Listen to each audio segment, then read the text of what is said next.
Let's begin with some scheduling updates. Tomorrow, President Trump will travel to the great states of Ohio and Kentucky, where he will tout his economic victories and detail the administration-wide efforts to continuing lowering prices to make everyday life more affordable for working Americans. The president will visit Thermo Fisher Scientific in Ohio and give remarks at Verst Logistics in Kentucky. On Thursday, President Trump and the First Lady will host a Women's History Month event in the East Room. And on Friday, the president will sign several executive orders, and we will provide more details on those later this week. As President Trump shared with the American people last night, the United States military is making tremendous strides towards achieving our military objectives for Operation Epic Fury. 10 days in, this campaign has been a resounding success thus far, and America's warriors are winning this important fight at an even faster pace than we anticipated. More than 5,000 enemy targets have been struck so far. Iran's ballistic missile attacks are down more than 90%, and their drone attacks are down by approximately 85% since the start of Operation Epic Fury. The United States is also annihilating the Iranian regime's navy, and we have destroyed more than 50 Iranian naval vessels, including a major drone carrier ship. None of the regime's vessels are operating in major regional waterways, and the Iranian Navy has been assessed as combat ineffective. The trend is clear. U.S. combat capabilities are increasing and growing more lethal and dominant by the day, while the Iranian terrorist regime's ability to respond has rapidly declined. Now, the U.S. military is moving to dismantle Iran's missile production infrastructure. Our incredible B-2 bombers recently dropped dozens of 2,000-pound penetrator bombs on deeply buried missile sites. Last night, President Trump reiterated his commitment toward keeping oil flowing through the Strait of Hormuz so the United States and all of our allies can receive their energy needs. President Trump will not allow rogue Iranian terrorists to stop the freedom of navigation and the free flow of energy. Let me be clear. It is a good thing to wipe out terrorists who indiscriminately target civilians and attempt to hold the global economy hostage, and President Trump should be commended for doing so.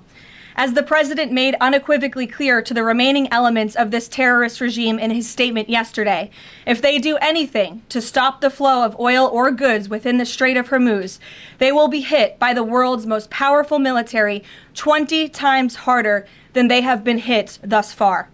Moving forward, the stated objectives for Operation Epic Fury remain the same. Destroy the terrorist regime's ballistic missiles, raise their Iranian missile industry to the ground, ensure their terrorist proxies can no longer destabilize the region, and ensure that Iran never obtains a nuclear weapon. President Trump remains confident these goals will be accomplished in swift fashion. As for the oil, President Trump fully expected the rogue Iranian regime to try and disrupt the global markets.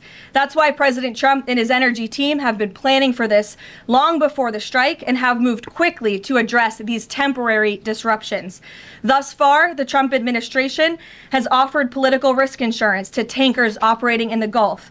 The Treasury temporarily waived certain oil-related sanctions, and the Commander-in-Chief has offered the U.S. Navy to escort tankers when necessary. The president and his energy team are closely watching the markets, speaking with industry leaders, and the U.S. military is drawing up additional options following the president's directive to continue keeping the Strait of Hormuz open. I will not broadcast what those options look like, but just know the president is not afraid to use them. Rest assured to the American people, the recent increase in oil and gas prices is temporary, and this operation will result in lower gas prices in the long term. Once the national security objectives of Operation Epic Fury are fully achieved, Americans will see oil and gas prices drop rapidly, potentially even lower than they were prior to the start of the operation.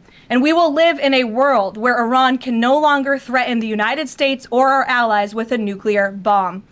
On another matter here at home, President Trump is urging Congress to pass the Save America Act, one of the most critical pieces of legislation in our nation's history. The Save America Act is overwhelmingly popular with all Americans because each provision is rooted in common sense. The Save America Act has 5 simple requirements as requested by the President of the United States. Number 1, Voters have to show ID to cast a ballot in an American election. Very simple. 90% of Americans, including more than 80% of Democrat voters, agree with this. Number 2, the Save America Act will require all voters to show proof of citizenship in order to register to vote in American elections. Again, this is popular and rooted in common sense. Only American citizens have the right to vote in American elections. But after Joe Biden and the Democrats allowed tens of millions of illegal aliens into our country, it's more important than ever to ensure that only American citizens are registering to vote on our nation's voter rolls, and Congress needs to pass this.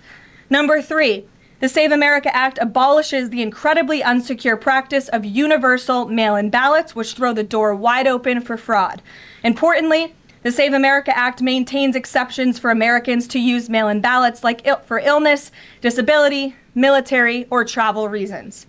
The bipartisan 2005 report of the Commission on Federal Election Reform, chaired by, of all people, former President Jimmy Carter and former Secretary of State James Baker, concluded that, quote, absentee ballots remain the largest source of potential voter fraud, and it is time for Congress to finally address this. Number 4, the Save America Act permanently bans men from competing in women's sports. President Trump signed a landmark executive order upholding the promise of Title IX and ending this dangerous and unfair practice. But now it's time for Congress to codify this into law. Number 5, the Save America Act bans transgender mutilation surgery for children. Again, President Trump signed a common sense executive order to do this and kept his promise to the American people, but now Congress needs to do the same and codify it. It's well past time for Democrats in Congress to stop perpetuating the radical and false claim that you can somehow change a child's sex. You cannot. Passing the Save America Act is the most important thing that Republicans and, frankly, Democrats can do to strengthen election integrity and protect our democracy. It's what the American people elected Republicans to do, and they must deliver on it as soon as possible. The president is calling on Congress to get the job done and send this historic piece of legislation to his desk immediately for signature. So with that today, I will take your questions. Benny, thank you for being here, and why don't you start us off? Thank you, Karoline. So my first question is actually about the Save America Act. So one of the biggest things that the Democrats are saying, the claims that they're making, is that the Save America Act, it would prevent married women from voting in elections or make it harder for them. What do you have to say to those claims? Is there any validity to them, and where do you think they're getting this from? There is zero validity to these claims, and I'm glad that you brought them up, because you have the Democrats who have created this myth, and it has been perpetuated, unfortunately, by many in the mainstream media. Let me be very clear. The Save America Act does not prohibit anyone from voting, with the exception of illegal aliens. And the greatest way to disenfranchise American citizens from voting in American elections is to allow illegal aliens to vote, which is what Democrats want to do. We see it taking place in Democrat jurisdictions at the state and local level across this country. So the Save America Act corrects that.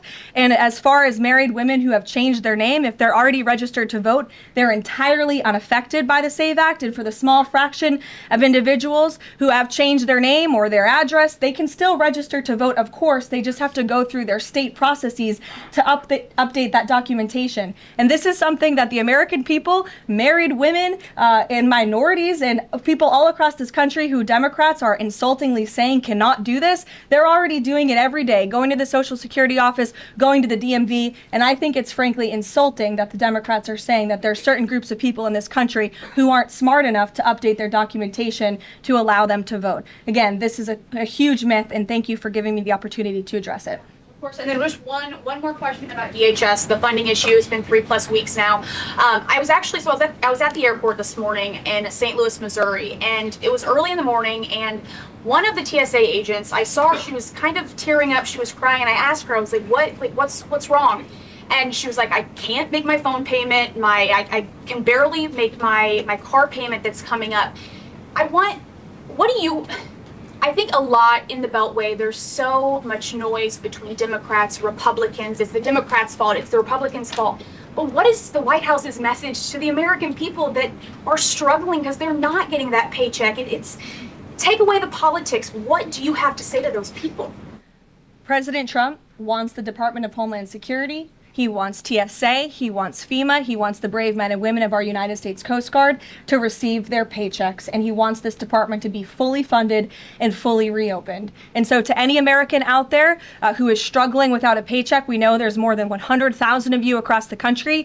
To any American out there who is showing up to an airport and facing incredibly long wait times and lines, call your Democrat member of Congress and tell them to fund the Department of Homeland Security. That's what President Trump wants to do, and it's completely ridiculous that the American people are suffering as a result of these partisan games that are being played by Democrats on Capitol Hill. Thank you.